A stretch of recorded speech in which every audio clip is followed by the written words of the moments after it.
कनक आज सुबह से ही बहुत उदास और परेशान थी। माँ के बार बार पूछने पर भी उसने कुछ नहीं बताया। वो अपने कमरे में सुबह से ही घुसी हुई थी। आज उसने अपना फ़ोन भी बहुत ज़्यादा इस्तेमाल नहीं किया था। दोपहर का समय था। घर में लंच की तैयारी चल रही थी। सुशीला खाना टेबल पर लगा ही रही थी कि उसके घर की डोरबेल बजती है। प्रेम, जरा देखना कौन है दरवाजे पर, मेरे हाथ में खाना है। सुशीला ने अपने बेटे से कहा। रुक प्रेम, मैं देखता हूँ, कहते हुए राकेश दरवाजे की ओर बढ़े। अरे प्रेमा जी, आप आइए आइए, अंदर आइए। मुस्कुराते हुए राकेश ने हाथ जोड़े और झुककर प्रेमा को अंदर आने को कहा ही था कि उनके पीछे सुशीला आ चुकी थी। अरे प्रेमा बहन, आप सब ठीक तो है? आइए, आप बिल्कुल सही टाइम पर आई हैं। बस खाना लगा ही रही थी डाइनिंग टेबल पर।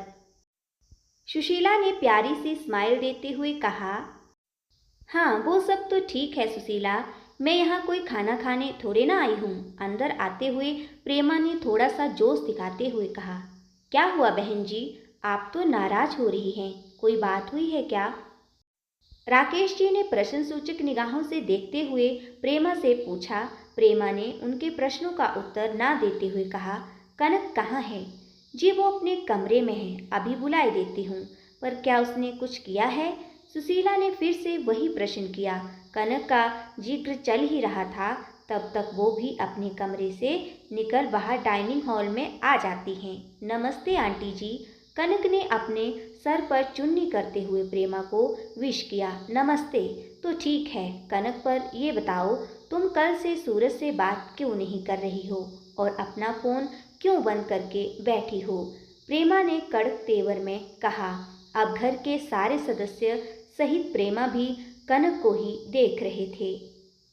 देखो, सूरज बहुत ही इमोशनल और हठीले स्वभाव का लड़का है। अगर तुम दोनों के बीच कुछ हुआ है तो तुम अपनी ओर से सॉरी बोलकर रफा दफा कर दो। मैंने तुम दोनों की सगाई के बाद शादी में 4 हफ्तों का टाइम इसीलिए रखा है ताकि तुम दोनों आपस में बातें कर सको, एक दूसरे को जान सको। इसीलिए नहीं कि रोज रोज मुंह फुला के गुस्सा करके बैठ जाओ। कनक, क्या हुआ है? और प्रेमा आंटी सही तो कह रही है।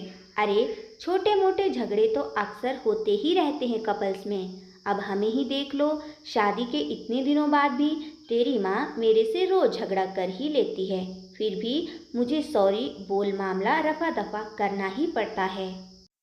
राकेश ने कनक से मजाकिया अंदाज में स्माइल के साथ कहा। आप तो रहने ही दो, बच्चों को ऐसे टाइम पर भी यही एग्जाम्पल देते हैं। बेटा कनक, अगर कुछ है तो हमें बताओ। कल को आपकी शादी सूरज से ही होनी है, इतना अच्छा लड़का हमें फिर नहीं मिलेगा। प्रेमा दीदी सही कह रही है। सुशीला ने भी कनक को समझाने की कोशिश की। कनक, हम तो अपनी दोनों फैमिली के भले के लिए कह रहे हैं।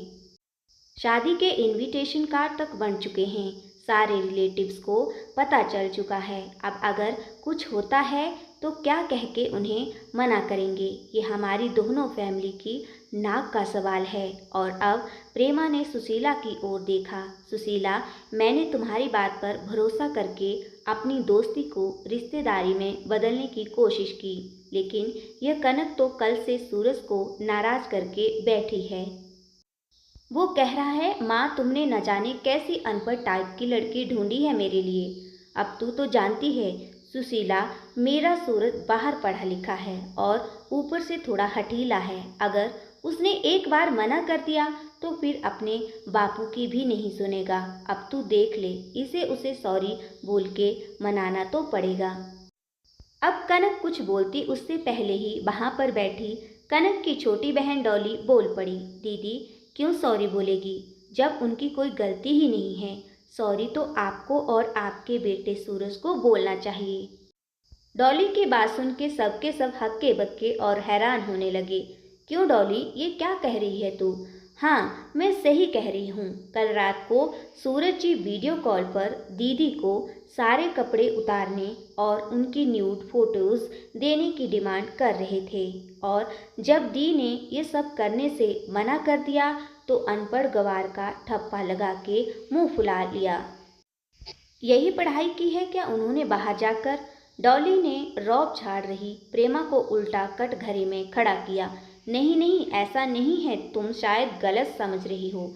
वो क्या है कि सूरज जरा मॉडर्न टाइप का लड़का है तो बोल दिया होगा, इसमें कौन सी बड़ी बात है। और वैसे भी आजकल तो ये सब नॉर्मल हो गया है। सोशल मीडिया के ज़माने में प्रेमा ने झूठ मूठ की सफाई देकर अपने बच्चे को बचाने की कोशिश की।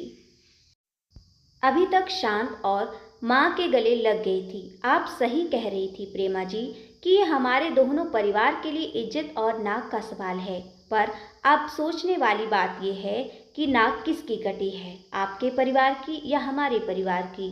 अगर आपको किसी भले घर की लड़की के न्यूड फोटो मांगना आधुनिकता और नॉर्मल लगता है तो ये काम आपको मुबारक हो। ये सब हमसे तो ना हो पाएगा। राकेश जी ने अपने दोनों हाथों से अपने आंसू साफ किए और फिर प्रेमा के आगे हाथ जोड़ लिए। प्रेमा, तू सब कुछ जानकर भी अनजान बनते हुए मेरी बेटी से सॉरी बोलने के लिए यहाँ तक चली आई। पर कोई बात नहीं, मैं तेरे घर पर तेरे बेटे की इस हरकत पर यह भी कहने नहीं आऊँगा कि तेरा बेटा मेरी बेटी के आगे सॉरी बोले, क्योंकि इतनी संकीर्ण सोच रखने वाले इंसान को मैं अब दोबारा देखना भी नहीं पसंद करूंगी। अब तुम जा सकती हो। प्रेमा अब कुछ बोलने लायक ही नहीं रही थी। वो अपना सामू लिए चुपचाप वहां से जाने लगती है। राकेश और सुशीला अपनी बेटी को अब गर्व से सीने से लगाते हुए कहते हैं, ऐसा पढ़ा लिखा होने से अनपढ़ ग्वार होना ही लाख गुना अच्छा है।